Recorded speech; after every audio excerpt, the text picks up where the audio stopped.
नमस्कार दर्शकों, मैं रेखा शर्मा सेठ हरि किशन सोमानी आदर्श विद्या मंदिर सांबर लेक की आचार्य आदर्श शिक्षा समिति जयपुर द्वारा संचालित ऑनलाइन क्लासेस में आपका स्वागत करती हूँ। आज हम हिंदी व्याकरण के एक टॉपिक प्रत्यय के बारे में समझेंगे। प्रत्यय प्रत्यय का शाब्दिक अर्थ अगर देखा जाए तो प्रति प्लस अय बनता है। प्रति का मतलब है साथ में, अय यानी चलना, अर्थात वे शब्दांश जो साथ में चलते हैं। परिभाषा इस प्रकार है, वे शब्दांश जो मूल शब्द के पीछे या अंत में जुड़कर मूल शब्द के अर्थ में परिवर्तन कर देते हैं, प्रत्यय कहलाते हैं। जैसे पढ़ एक मूल शब्द है जिसमें आई प्रत्यय जुड़ने से नया शब्द बनता है पढ़ाई। घूम एक मूल शब्द है, अक्कड़ इसमें प्रत्यय जुड़ने से नया शब्द बनता है घुमक्कड़। प्रत्यय की कुछ विशेषताएं भी होती हैं। प्रत्यय शब्दांश होते हैं, प्रत्यय मूल शब्द के बाद में ही जुड़ते हैं, प्रत्यय मूल शब्द के अर्थ को परिवर्तित भी कर देते हैं। प्रत्यय के दो भेद होते हैं, कृत प्रत्यय और तदित प्रत्यय। कृत प्रत्यय वे प्रत्यय जो क्रिया यानी धातु के मूल रूप में जोड़े जाते हैं, उसे कृत प्रत्यय कहते हैं और उनसे बनने वाले शब्दों को कृदंत शब्द कहते हैं। जैसे कमाना प्लस आउ कमाऊ, कमाना इसमें मूल शब्द है, आउ प्रत्यय जुड़ने से नया शब्द बना है कमाऊ। खेलना प्लस ओना खिलौना।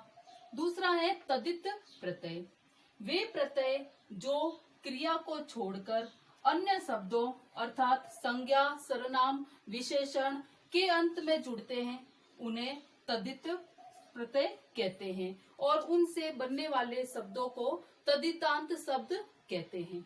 जैसे सोना प्लस आर सुनार, मोटा प्लस आपा मोटापा, खाट प्लस ईया खटिया, रंग प्लस ईला रंगीला।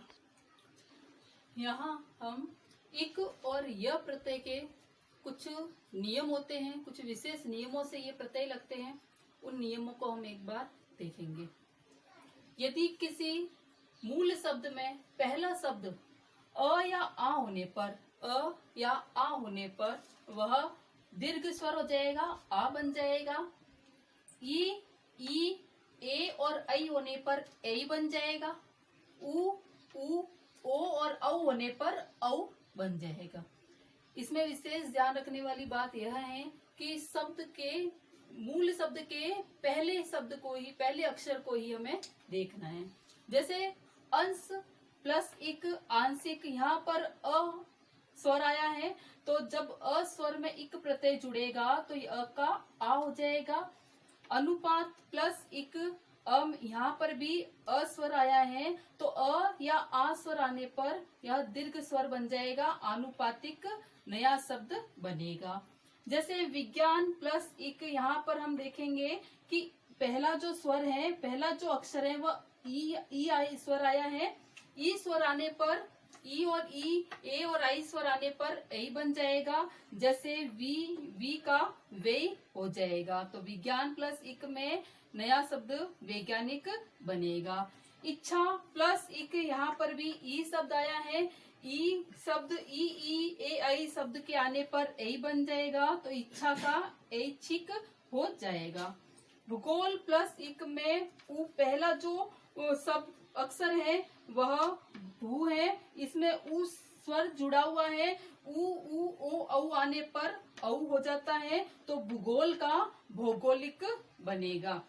उपन्यास प्लस इक, यहाँ भी उ आया है, उ शब्द आने पर उ और ओ औ आने पर औ बनेगा तो उपन्यास का औपन्यासिक नवीन शब्द बनेगा।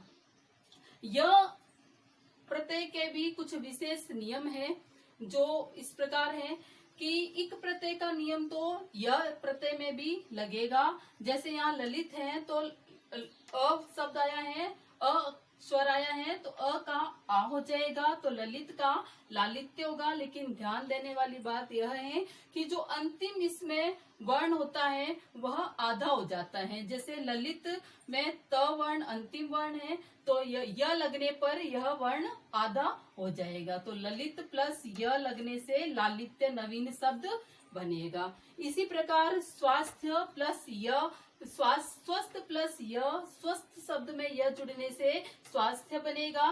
पहला वर्ण अ है, अ स्वर है पहला, तो अ का आ होता है और अंतिम वर्ण थ है, तो ये आधा हो जाएगा। सहचर प्लस य, इसमें भी एक प्रत्यय का नियम लगेगा।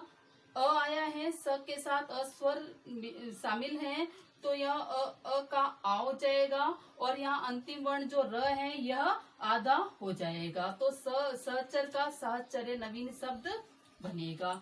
स्वतंत्र प्लस य, स्वतंत्र में भी अस्वर है, अ का आ हो जाएगा और अंतिम वर्ण जो त्र है यह आधा हो जाएगा। नवीन शब्द स्वातंत्र्य शब्द बनेगा।